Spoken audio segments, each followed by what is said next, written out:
Hi everyone. Thanks for joining us today. I'm Constance. I'm with Impactful Animal Advocacy, and this is a webinar about navigating the different research libraries in the animal advocacy movement.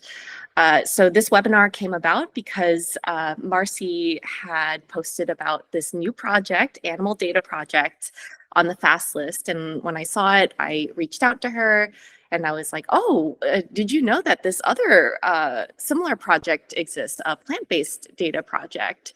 And she was like, oh, yes, we've been coordinating, and I'll just reach out to them just to make sure that we're on the same page. And about a month or two later on, Marcy came back to me and said, hey, I want to host a webinar so that more people who might be wondering what the difference between all these different research libraries are can learn about it. So we kind of teamed up and looped in Faunalytics as well. And that is the webinar that you'll all be seeing today. I'll pass it. Also, just a little bit of housekeeping. We will do questions at the end. Thank you all for filling out what you wanted to learn from this webinar today. I forwarded all those to the presenters. And so they'll be trying to cover those topics during the presentation. But if you have any additional questions, we're going to leave about 15 minutes for Q&A at the end, and you can just type in your questions and Marcy will read them to the presenters. And I will pass it on to Marcy now. Great. Thank you so much, Constance. And thank you, everyone, for taking time on your Monday to join us. I know I can speak for the panel when I say we are all very excited to be here and to talk about the various research libraries that we offer. But before we do that, we wanted to just share something that we think is important, and that's how this webinar came about. And it came about from a sense of community among those who are working to improve the lives of animals, people, and to address the urgent threats that are facing our planet right now. And as you'll learn, we each offer with our various websites some similar resources, but we also differ in some important ways. And we see these similarities and these differences as a good thing. And we want to support and amplify each other, because in turn, when we do that, we can further help support the work that you are doing, the very important work. And I just want to take a moment to explore why it's important to have different websites potentially offering some similar services. And I think one reason that we're so similar in some ways is that we all have a similar goal, which is empowering people with information. And I see that as very important as I've looked through some of your questions, is how to find the information and credible and reliable information, which we'll be talking about. Now, research studies can be complex. They can have many layers to them. They can present many different findings. And each of our sites, for example, might have the same research paper, but we maybe hone in on a different finding. And that's good. It can help provide a broader understanding of the research paper.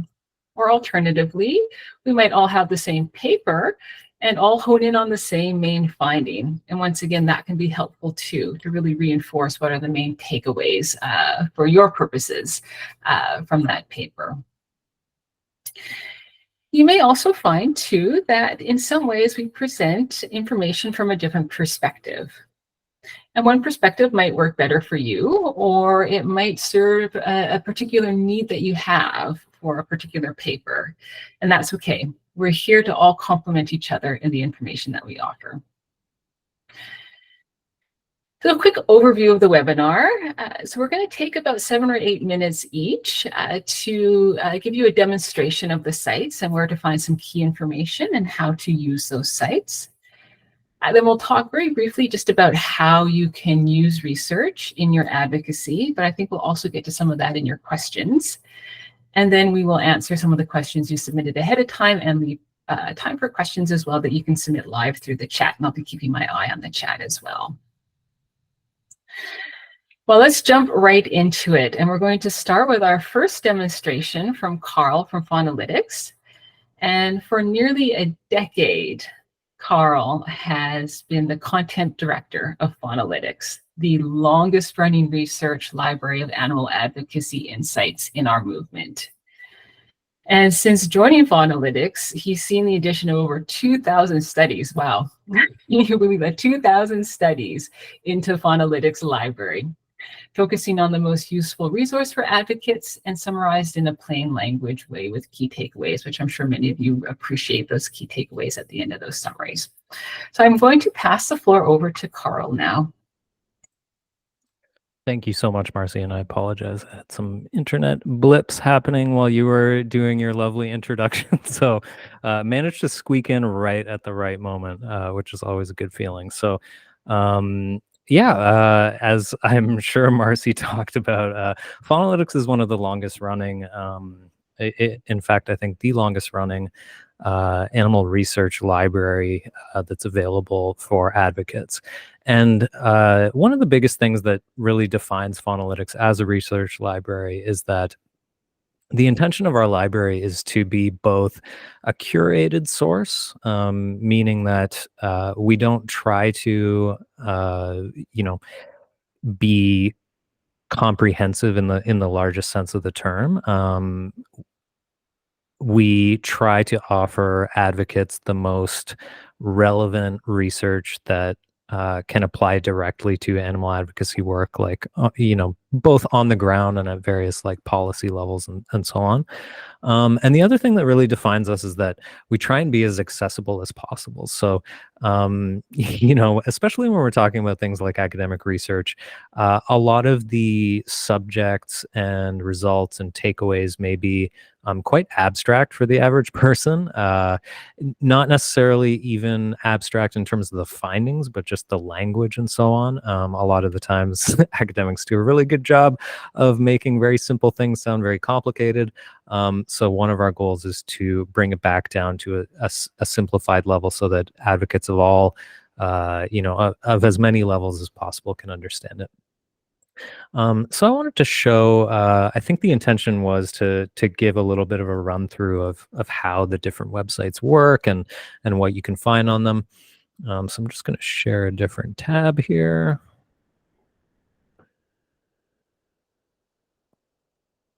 Wonderful. So this is the Faunalytics homepage.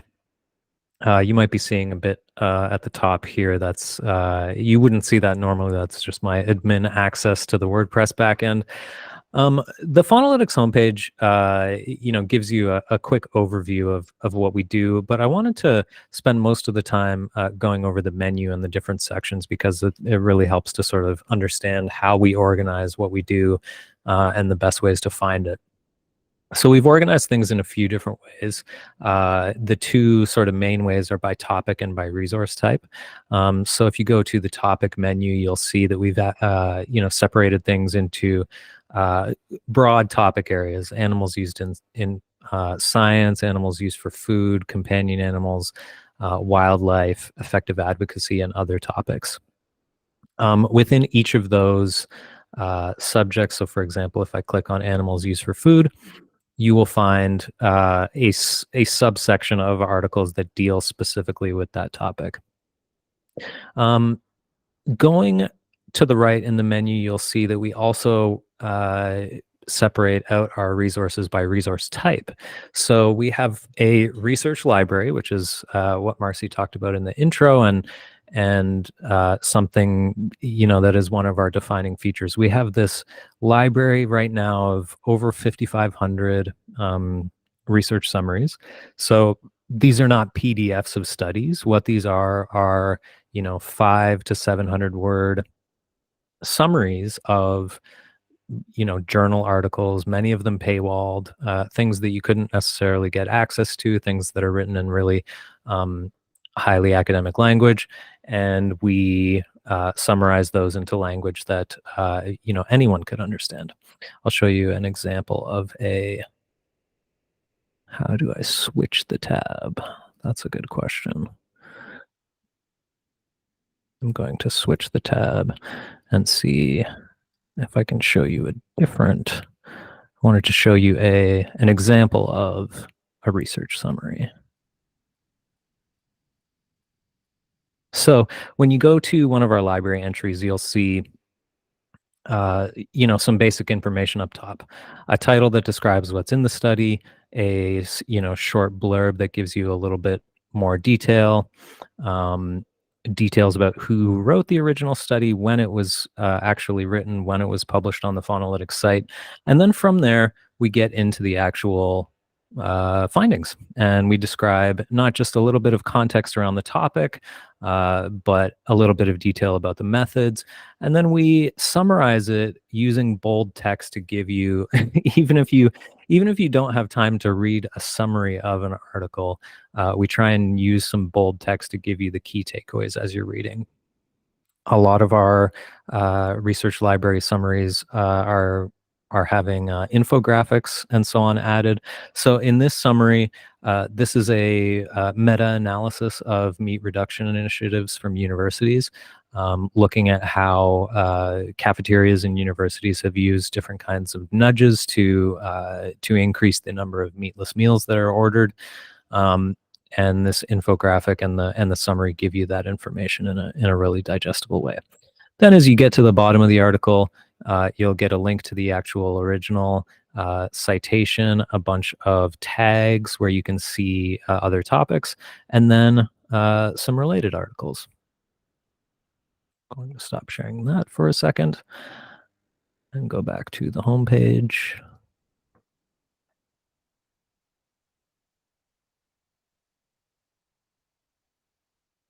So back here on the homepage, that's our research library. We also have a huge collection of original studies, especially since for the past few years, we've been adding a significant number more studies per year. So on these pages, you'll see our research in progress, but you'll also be able to go to some of our completed projects and see all of the different original research that we've done. Now, the way that we choose these original research topics is that we go through a prioritization process where we, reach out to stakeholders in the movement and try and find what will be the most impactful and useful research for them. Once a topic passes that process, and we conduct a study, then we post it on our website, and we have both a long form PDF that you can access as well as a web-based summary of that. To keep things as usable and as practical as possible, we get into things like key findings, and then we offer recommendations. So we have recommendations in the case of this particular study. We have some for animal advocates as well as researchers and funders.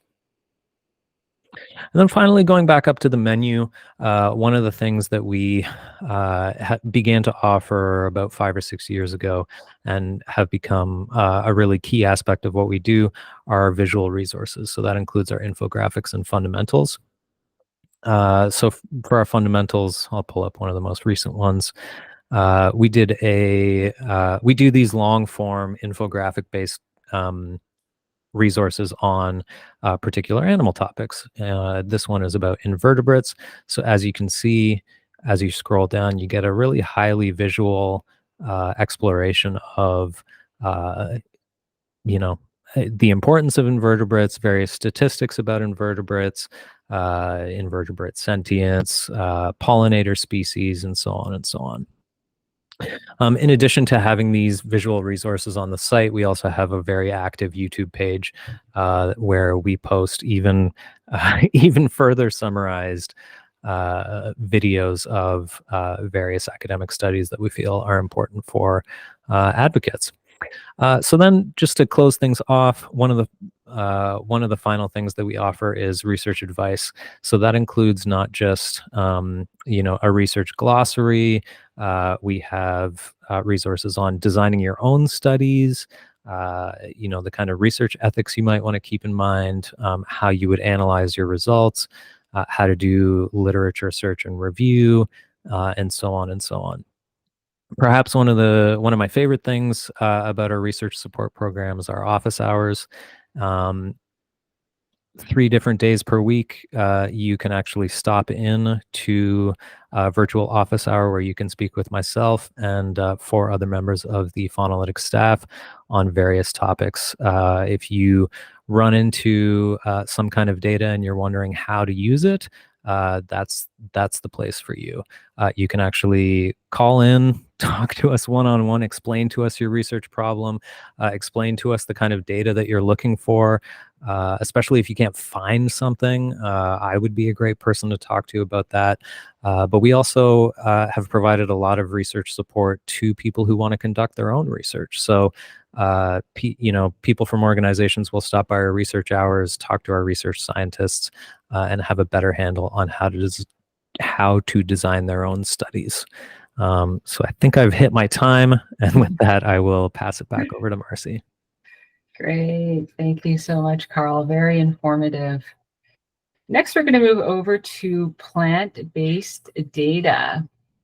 So since 2020, Tushar, Nicholas, and Natal have compiled thousands of peer-reviewed scientific studies on topics such as health and nutrition, environment and food security, zoonotic diseases and pandemics, and economic and policy implications of plant-based foods and the food shift. And these libraries are an open access tool, which is being used by people all around the world. I will now pass the floor over to plant-based data.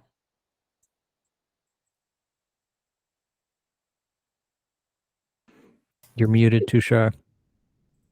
There you go. Okay, thank you, Marcy, and thanks, Carl, for the explanation about Faunalytics. I and our team are huge fans of Faunalytics, big time, and we have it listed an Animal Data Project now as part of our resources that we recommend as well. I'm going to try to share my screen, but I'm getting some kind of a glitch here. Shoot, okay, oh, maybe it's working. Hang on a second. Here we go. Maybe that'll work. Okay, there we go. Can you guys see my screen? Yes, I hope so. Yes, okay, great. Okay, so a little bit about plant-based data. So yes, we've been around since 2000. The three of us are the main people who run it, but we have a few volunteers, and we're sort of younger and gradually building up our team and our activities in terms of what we do. Now, plant-based data is a little bit different. What our base is that we have a curated large library of original studies. So we believe that somewhere on planet Earth there needs to be an online, accessible, free resource that contains the most important academic studies regarding the impact of animal agriculture relative to plant-based, plant-based diets and plant-based agriculture, as well as critiquing plant-based agriculture as well and having data on that. So it's a large online free resource where we have, you can see we have studies on environment and food security, and we have a library of environmental studies regarding the environment. There's a section on health and nutrition and a health library there, one on zoonotic disease, and an economics and policy. Okay, so these all contain the studies themselves that are often behind paywalls. And let me give you an example of what that looks like. Now, we're a little bit more rough and ready, not as refined as Faunalytics are. When you click on that library, what you see is it goes to a Google Drive, and you will see exactly what we see on our back end, okay? And we have a list of folders here of different environmental topics. So we have all these... share that screen as well for the Google Drive to show the different folders. Sorry, Nick? Share that screen as well if you'd like, because I see. Oh, it's not sharing. It's not sharing. I see. Okay. I have to go back to here and change the screen that I'm sharing. Shoot. Okay, it's a bit technical. Let me go here. You have to go, if you go back to the meeting tab and then click stop sharing, and then you just I stop sharing and then resume sharing again. Okay. Yeah, and then just pick the new tab. Okay, pick the new tab. Okay, so now I'm going to share this tab over here. Okay, so here's the Google Drive. Okay, here's the Google Drive that if you click on the library of environment and then and food security, you'll see this Google Drive. And this is what we actually have at our back end.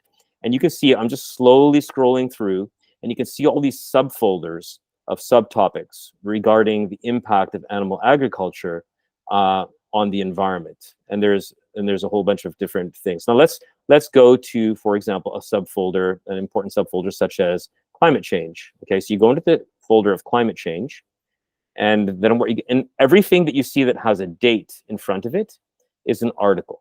Okay, so these are articles inside, they're placed inside a folder. Okay, and then there's more articles that are not necessarily inside a folder. Okay, all these articles over here, these are all PDFs of original articles, mostly peer-reviewed research, but also institutional articles. So if Greenpeace or Faunalytics or the United Nations put out significant or important papers, we will organize them into the appropriate category. In the environment section, we have probably about 2,000 different articles. And then we also have subfolders, like, for example, statistics and ruminants and seaweed, rice and climate change, plant-based milks, things like that, okay? And so you can go to our library, go to a subfolder, and then there's also subfolders as well. For example, this one deals with nitrous oxide, and you'll have articles there regarding nitrous oxide and climate change, and like that.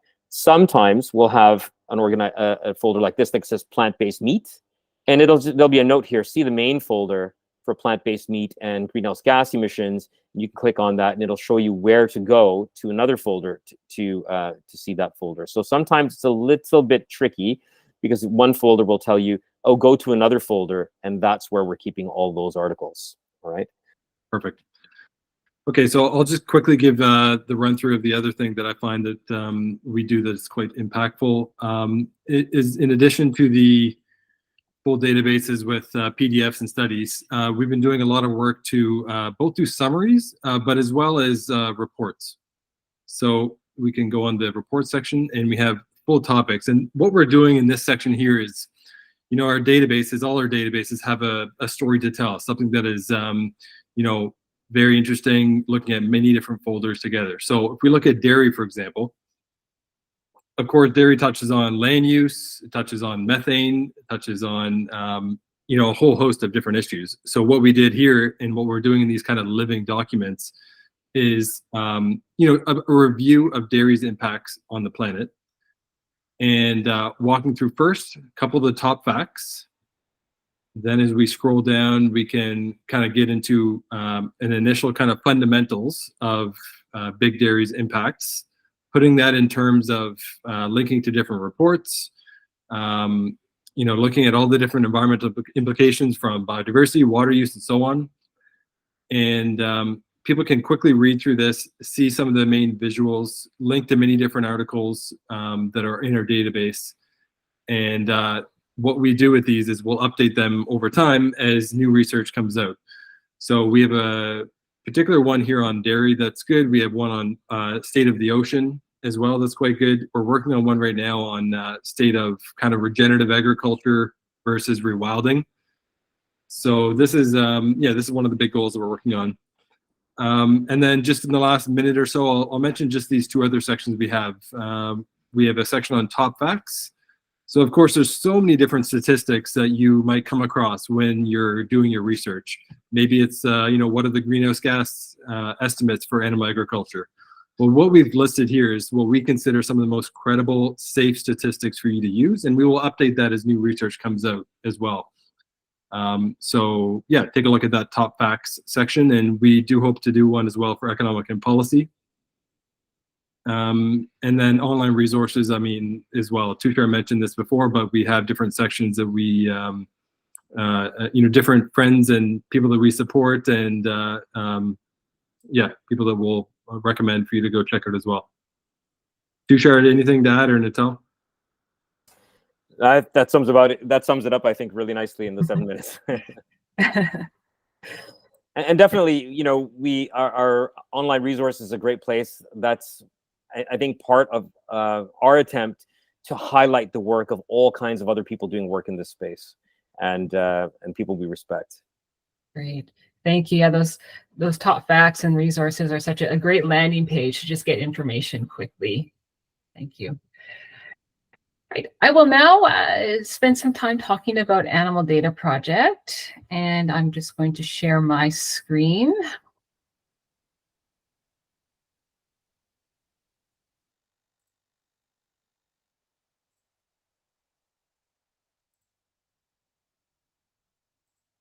Oops. Okay, successful. Okay, excellent. So I oversee Animal Data Project, and we launched Animal Data Project in mid-December of last year, so it's still a very new resource. And Animal Data Project, which I'll call ADP for now, is a collection of resources concerning wild animals and those used for food, products, research, and entertainment. And we've organized our resources under 5 main topics that we think capture some of the urgent areas where animals and humans interact, and there's some impacts or consequences. So climate, environment, human health from animal products, communities, and animals. So right at the top of our webpage, we go through how our webpage is curated and some of the decisions that we made in terms of what to include and not to include. So I'm going to quickly go through each section, just give you an overview. So in terms of resources in this page, we include research, but also resources more broadly. And we put them into 3 different categories for you to browse. So first we have classic peer-reviewed research. This is research papers published in those academic journals that Carl mentioned earlier. They undergo a process where someone in the scientific community reviews the credibility of the resource, gives an opinion to the editor, and then they're published or not published. And then we have data sources. So these are open access data sets where you can go in and download the data and analyze it yourself. Or if you can't download the data is there for you to be able to manipulate and run some of your own analysis as well. And then we also have a category you'll see here, which is other documents. And our other documents include research that has not been peer reviewed, but also legal documents, so court rulings, and also legislation, which we have internationally, and also some newspaper articles as well. So those are the 3 main categories. In terms of how we selected our resources, we have some information for each of those categories on the decision processes. I will just use peer-reviewed for an example. So here we have included studies only from journals that ranked highly on a measure of the impact of that journal.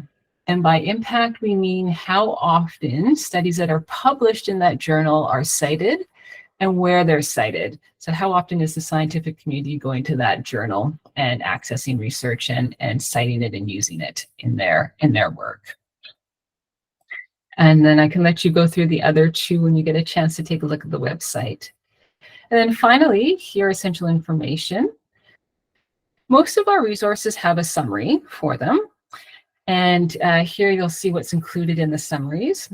For original research, we do try to give an overview of some of the basics, strengths, and limitations of a study, and also information that would be helpful for you to know. So for example, what was the funding source of that study? And were there any declared conflicts of interest from the researchers, just to help you critically evaluate the research that you are looking at and using. And I'll go through an example of that in just a moment. In terms of how to use Animal Data Project, so you can search more kind of broadly the whole site, but I'm going to start here by showing you how you can browse within each topic area that we have here, and they're all laid out. So let's start with climate. as an example. And here, climate, we're looking at, for example, how the food system, like animal agriculture, contributes to greenhouse gas emissions, but also the flip side, how climate change is affecting farmed and wild animals alike. So within each topic, there's a landing page. So you can go down and just scroll some highlights. These are randomly selected. So in theory, you should see some different articles each time you go to this landing page for each of our topic areas. And then you can go into these three main categories and also browse the articles within those categories. So let's go into peer-reviewed, for example. And here you'll see a list of peer-reviewed articles. You'll see on the right-hand side, you can either visit the source directly and go right to the journal article, or you can click on more details and see our summary. So you'll see on the left-hand side, this is our summary. Our summaries are fairly short. This is a little bit on the longer side, but it was a dense article. And if possible, we also post the original abstract for you to take a look at as well. That likely has some more information and probably more technical information. On the right-hand side, you'll find what we call the metadata for the source. So here we have the title, and once again, if you click here, it's going to take you to that original study, the publication data, so the journal and when it was published, and the authors. We always let you know if it's open source or not. If it's open source, it just means you can go and look at the original paper without a paywall. And then in these drop-down menus, if we could have, if we found or had access to funding sources for the studies, we've put the information here, and we've just taken it directly from the source so that you get that raw information so that you can make any decisions around this information. And the same with the conflict of interest. We just take this right from the declared conflict of interest, either right in the journal article or the paperwork submitted by the researchers. So this journal had none in terms of their conflict of interests. So that's peer-reviewed. So when you go into each section, you will see, I'll just back up for climate. You can search data sources in the same way and also browse our other documents. You also have the option of searching within topic area. So once again, let's just use climate as an example. So this is our general search bar. The only difference is when you're in a topic area, it just automatically checks off climate. If you were to search just broadly, this would be blank. So within climate, we can search something like cattle, and it will just automatically bring up results as you type. We have some filters on the right-hand side here. You can further filter this if you wanted to see the intersection of climate and communities. You can also filter by resource type. So for example, if you're only interested in peer-reviewed research, you can check this off and it will filter accordingly. Or if you want data sets, you can select that as well. You can also filter by the type of data that you would like. So if you really want that statistical and quantitative data, you can check that off. If you're more interested in interview or survey type studies, you could collect that. You could click that. And of course, some studies use both. Or if you want a literature review to give you an overview of a specific topic, of course, you can select that as well. And then we also have open access, yes or no. And these filters come up depending on what you've searched. So if there's legal documents, that'll come up here as well as an option if they happen to be in your search area. If you want to search the website more broadly, all you need to do is click on this little search button at the top. And once again, you see everything is just unchecked. So you can go through, type in a search query, and then filter as you would like in terms of the type of data, the resource type, and the topic area as well. I'm just going to go back to the home page and just quickly take you through. So we have climate here, we have the environment. So once again, this bi-directional relationship of how the food system, for example, impacts the environment, or how our actions and how we use the environment impacts animals as well. And I see I'm running out of time, so I'm just going to quickly go through the rest. Here we have human health, primarily looking at the correlates of consuming plant-based versus animal products. Communities, how our communities impact animals, and how when we use animals, how that impacts our communities as well, and then the animals themselves. And here we've curated information related to animal welfare measures and steps that have been put into place and their effectiveness, but also some of the psychology behind how we view animals. Okay, I'm going to stop sharing my screen and come back and see all of you. Well, that takes us through our whirlwind tour, and I see we have 20 minutes left, and I really want to get to some of these questions as well. So is everyone okay if I jump into some of the questions on the panel? Excellent, good. And if you do have any questions, please do pop them in the chat as well. But I'll start with one that came through that I don't think we've addressed yet in terms of our talks. I want us to talk about how someone who doesn't have a research background can quickly determine the strengths and limitations of a study that they want to talk about or include. So who would like our panel like to take that question on?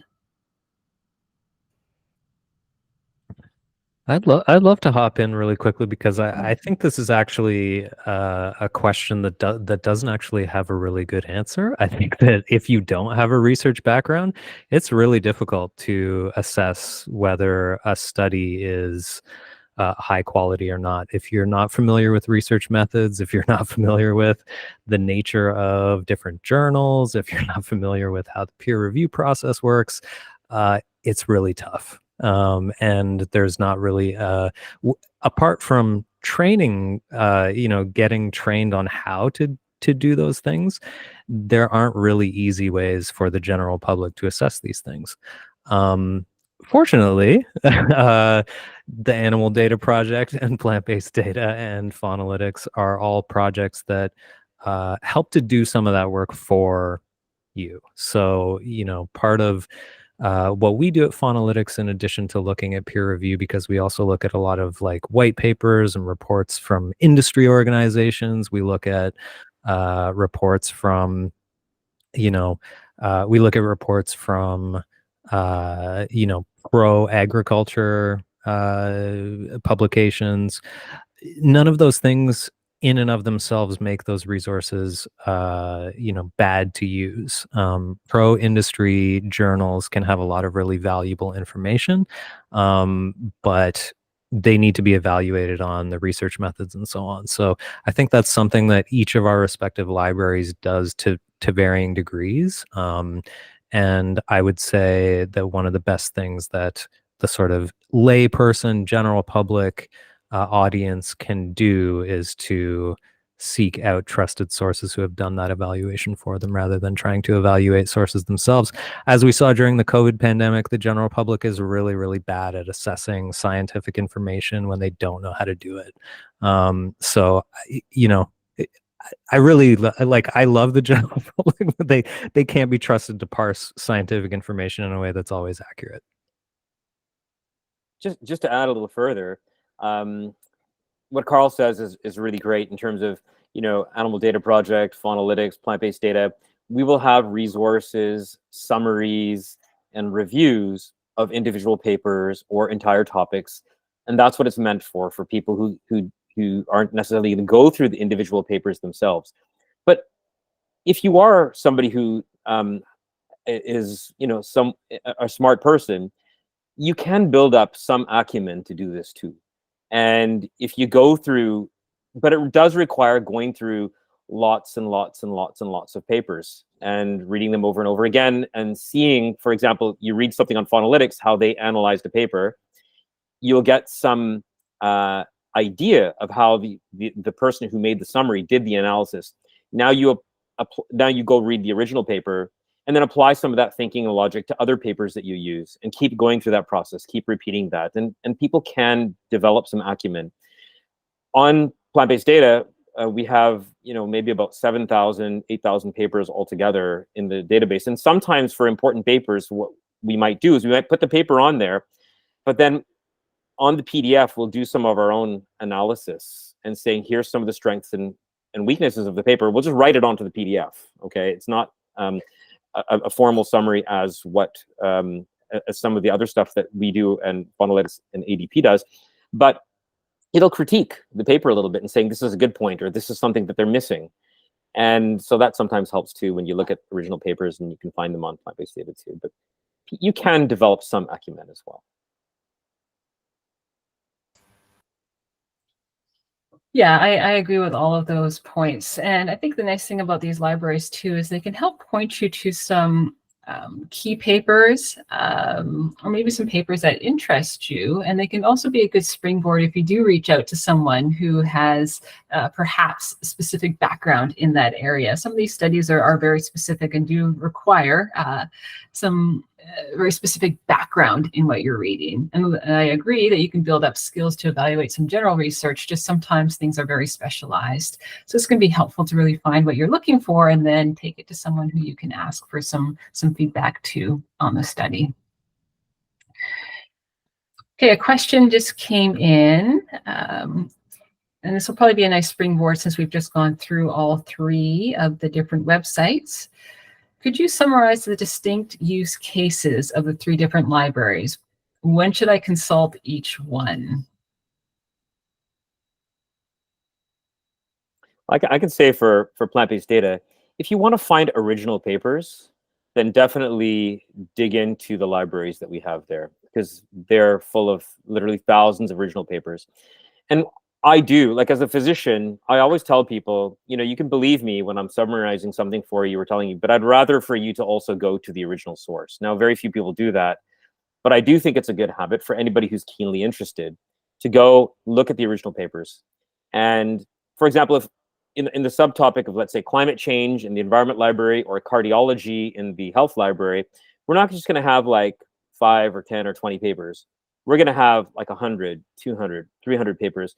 And to get an idea of the impact of animal-based versus plant-based foods on heart disease, you have to go through the body of literature and not just rely on a few articles to make your opinion. You kind of want to know what the lay of the land looks like. And sometimes that literally means you're going through 100, 200, 300 papers to find out that. And so we encourage people to do that. We know that not everybody will. That's why the summary topics are also going to be there. The summaries are also going to be there.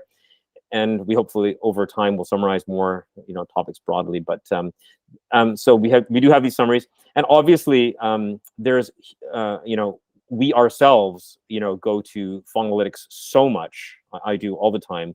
I read all of the stuff that you guys email. And we'll be doing so also for Animal Data Project as much as we possibly can. There's, you know, as much as humanly possible.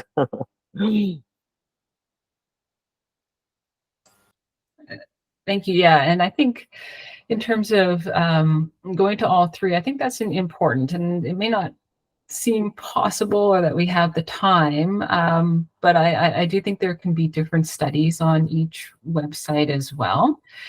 And in terms of Animal Data Project, what you might find is because we have this criteria of the journals that we're selecting from, so it's really journals that are in the top 25% in terms of their impact. Now that has its pros and cons, but that is a decision point that we made in terms of having some source selection.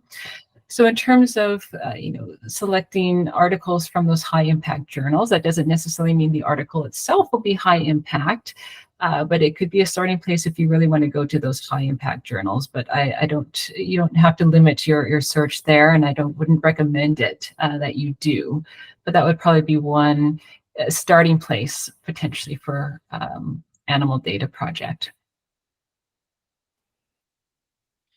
Yeah, and I think the key, you know, the key defining feature of the Faunalytics library and the studies that the original studies that we conduct is that everything is evaluated on its usefulness to advocates and to advocacy. So we don't, well, you know, when you're talking about thousands of articles, inevitably you're going to have things that are more relevant and less relevant. But when we add new things to the library, everything sort of goes through that as like the first question. Like, is there something in here that's useful for advocates? Are there, you know, every one of our summaries contains a a short paragraph at the end that describes how that particular study can be used, how the results of that study can be used in advocacy. So I think that that's we aren't just trying to be a repository of data for its own sake, even though I think that that's incredibly important. Something that was sort of implied in the question is, why have you not thought about, combining these things? And something that actually came up in our planning discussion for this talk was that I actually think it's a good thing that there are these separate projects that exist, because they do have a different focus and they do offer something different. One of the things that's amazing about plant-based data is that, yes, there are folders full of hundreds and thousands of PDF studies. And if you're someone who is able to, if you're someone who's able to parse that kind of information, it's a gold mine of material. The Animal Data Project, the approach of, really including things based on, the integrity of the sources, or at least like the sort of overall integrity of the journals that they come from. Really, it's not that the other projects don't care about that. It's just that that's more of a defining feature of the Animal Data Project. So it's, each one offers something different. And I think there's been a lot of talk about, like, we need to just have one place to go. But I actually think it's really important and valuable to encourage people to go to different sources, to do research that's a bit more broad. I know that we live in a kind of, I wish there was one stop for everything culture, but the more we can encourage people to broaden their scope, I think the better. And Constance, you were asking in the chat, original studies. Yes, because Faunalytics is an organization that also conducts studies. When I say original studies, I mean the studies that Faunalytics conducts. We do link to studies that we summarize as well, but we don't host PDFs on our site. One of the things that the plant-based data team is really working on is also trying to address the problem of misinformation and disinformation. And so my background is that I'm a physician, and there's very good research in the medical literature showing that if you have studies that are conducted by pharmaceutical companies on a topic, most of the time, almost all the time, they're going to come out in favor in some way or another of the product that they're manufacturing and selling.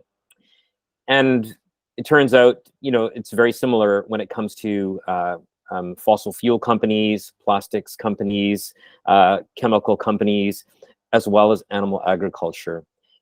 More and more of these different industrial sectors are conducting their own research and promoting their own kind of research or pseudo research to the public over and over again. And they actually they fund departments of universities and their own academics to produce these things as well. And so it becomes harder and harder for the public to distinguish what's going on. If you delve into the methodology of studies conducted by pharmaceutical companies, animal agriculture, etc., you'll usually find the problem within the methodology itself. Okay, you'll find problems and biases within the methodology. So a person has to know the topic well enough to see that there are problems in the methodology of the study, to then, that will then generate the results that are favorable to the industry itself. Okay, and oftentimes, more and more, there are people who are funded by industry, but may not even disclose that they're funded by industry as well. This is becoming a problem everywhere. If you go to COP or, like that, there's all these lobbyists coming from different industries, animal agriculture, climate, chemicals, all kinds of people. And, the problem goes on and on. They're influencing the United Nations and IPCC and those kind of organizations as well in their publications and research and things like this, or presentation of research, right? So this is something that we are actually particularly skeptical of, and we will have some reports coming down the line regarding these things. And Nital, Nick, and I do a lot of talks as well. And so we do talk about this a lot in our presentations, and so we have some of our videos there, but as time goes on, we're going to have some also big overviews of this. And Nick has a misinformation publication coming out with Freedom Food Alliance pretty soon, which will be posted on our site as well. But we're going to be having some more resources. And also a GWP star. Nick and our team also created Nick was the main author. The rest of our team helped, a GWP star. So something that measures the impact of methane, and did a big sort of critique of industry's promotion, the animal agriculture industry's promotion of a different way of measuring methane that's favorable to themselves. So we'll have more information about disinformation as time goes on. Wonderful. Great. We're getting close to the end of our time. There's a quick question that came in. I'm just going to read it here. Okay. So, of course, a wonderful thing about Faunalytics is the office hours. I know we all clapped when Carl mentioned that in the presentation. A quick question, do plant-based data or animal data project have office hours or support offered to people using their libraries? So I'll just quickly answer first. Unfortunately, we don't. I would direct people very, very quickly to Faunalytics for support with their research questions. We do have a Contact Us tab. I'm more than happy to answer questions that come in that people might have about what they find on the website, but no formal office hours. Yeah, and on our end, we also think it's a fantastic idea, and might look into something like that in the future. For now, I mean, we're very responsive by email and social media, particularly on Instagram and Twitter would be where we're most active. So yeah, totally open to helping people throughout that process. And not quite mentioned as much, but all three of us are doing, full-time work in other areas as well, doing consultations, doing advocacy, policy work. So this is just something that we want to do, but I love the idea of a dedicated time. Great. Well, I think I will wrap up and then give Constance a chance to also join in before we formally close the webinar. So I want to thank our panelists so much. I think what I mentioned at the beginning became even clearer throughout the webinar is that, all three websites want to provide you with the best possible resources that we can and the information that you need to evaluate them and support your work, and that we want to do that together and collaboratively. So we want to thank you so much for allowing us to present each of our websites to you and go through that discussion. And I will pass the floor back to Constance. I don't see Constance. I'm sure she's here somewhere. If she would like to have any concluding comments. All right. Thank you so much, everybody. I learned a lot during this webinar. I really appreciate you all coming together to bring this here. There will be an email that will come out in 1 to 2 hours that has the recording of this webinar. We'll also post it on the research channel for the Impactful Animal Advocacy Slack. If you're not already a part of the Slack, there will be an invite link there. And on the research channel, we have Bjorn from Faunalytics who leads that channel. So if you ever want to have a question answered and it's not during the Faunalytics office hours, you can always post it there. He usually answers within 24 hours. We'll post a little summary of the webinar there as well. And if you enjoyed this webinar or you thought that it could have been improved in some way, there will also be an event feedback form that will be sent in the email, and we'll forward all of your helpful feedback to the presenters today. So yes, thank you all so much for coming. We'll end on time. Bye. Thank you, everyone. Thank you. Thank you. Bye. Yeah. Thanks so much, everyone. And thanks, Constance and Sophia. Much appreciated. Mm-hmm. Thanks, Marcy, for coordinating us. And thanks, Marcy. My pleasure. Yeah. All right. Take care. Claps all around. Bye. Bye. Take care. Bye-bye.